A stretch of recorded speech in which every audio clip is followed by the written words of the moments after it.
This is Ron Schutz, again, continuing some conversation briefly. I'm going to focus on unemployment and wages. And again, I'm focusing on a chart that shows wage growth compared to unemployment rates.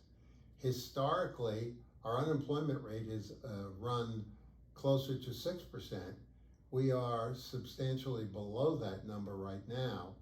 And that creates, again, a push for wages. And you can see that in the blue line, that the wage growth has exceeded the jobs or unemployment rate rather. And that pressure, even though it's not enough to offset the impact of inflation, is sufficient to give people some encouragement, although we are seeing debt running up both on the individual side with credit cards and at the government side.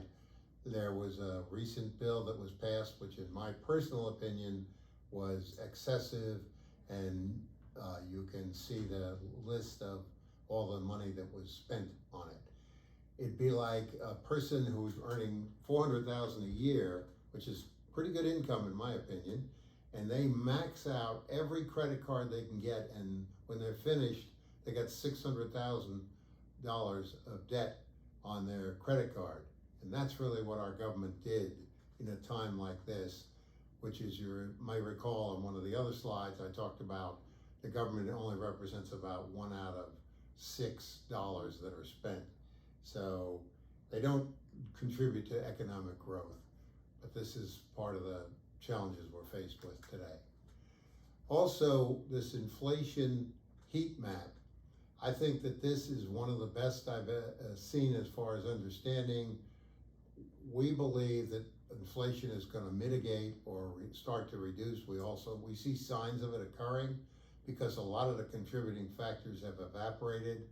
And so on the far right side, you can see there's a lot of green and yellow, just a little bit of red down in the shelter area.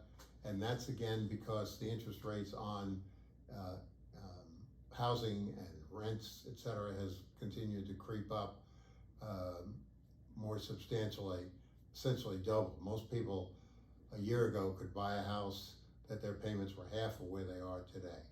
So that's the only area where we're still seeing some problems. But the Fed's effort to push inflation down by raising interest rates so high has really, I believe, taken hold. And we're going to talk about more of that later.